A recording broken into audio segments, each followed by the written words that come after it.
The Michigan Army National Guard is holding an open house on March 8th so the community can explore what it's like to be a citizen soldier. That's right, and we are joined by Company Commander Captain Ben Good with the Cadillac Armory, who's got some more details. Thank you so much for being here, Captain. Yeah, thank you guys for having me. I really appreciate it. Yeah, Captain, Commander, yes. Commander, Captain. Yeah. Well, how do we properly address you? Yeah, Captain Good is fine. We'll go by the rank, but yeah, also Company Commander, like you said, a Delta Company stationed right out here in Cadillac. So, excellent. Could you clarify something for me? What is a citizen soldier?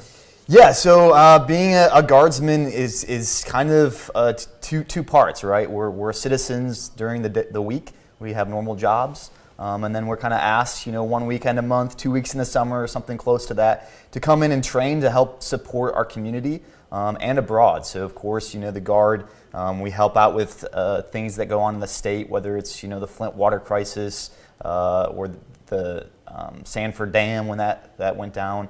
And of course, when we just heard Hurricane Helene, we sent some soldiers down there to help as well. And then of course, we're still getting deployed all over the world. So to both the Middle East and to Europe.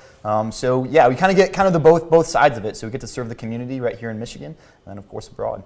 It's primarily stateside obligations or just being on call for that, right? But you can end up going anywhere if the call comes in. Right, yeah. So we kind of serve both the governor here and then, of course, the president. So it really kind of depends, the needs of the nation of kind of where we want to be at. So, of course, we have soldiers down the southwest border. All over the place, just kind of where duty calls. Yeah. How, as a citizen soldier, I'm assuming you have commitments during the week or during the month, a regular, job that you go to throughout the week. So how do you then plan and handle something like an overseas deployment?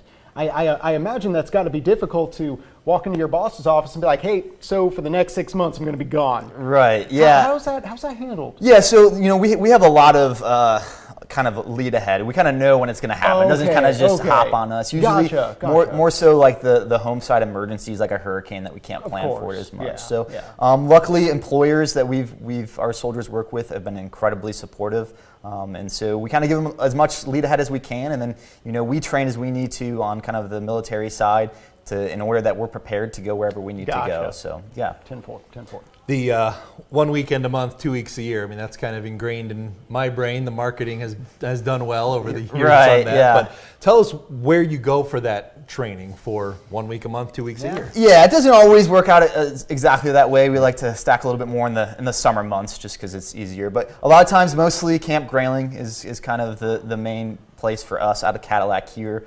We got Fort Custer now down by Battle Creek. But we've been also to Wisconsin, out in Fort McCoy, went down to the Joint Readiness Training Center down in Louisiana this past summer. So we can kind of go all over, which is kind of the cool part. You get to see different parts of the country, different parts of the world. So but for the most part, usually Camp Grayling is where we spend time at, or just here in Cadillac. Well, let's talk about the upcoming open house so our viewers can come out and experience it for themselves. Tell us a little bit about the logistics. Yeah. So it's going to be Saturday, March 8th. It's going to be going on at 415 Haines Street. I think it's the only building in Cadillac with a tank in front of it. So it's pretty easy. Yeah. Besides my house. So if you see the tank, you're at the right place. It'll be from 10 a.m. to 1 p.m. It's going to be pretty cool. We have a lot of stations set up, kind of see what it's like to be a guardsman. We'll have some displays, some vehicle displays. People can kind of climb around, see how tight a Humvee actually feels. We'll have some weapons, see the different weapons that we train on. And then we'll have some more interactive stations. So we'll have some stuff if people kind of want to see what it's like to do the Army Combat Fitness Test, which is kind of our physical requirements. We'll have a couple stations set up for that.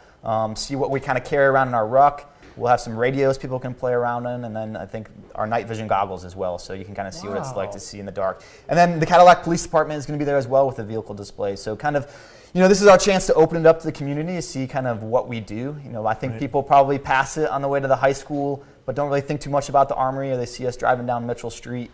Maybe in a random weekend in the summer. But this is our chance to kind of show everybody what we really do. Not in the tank, though.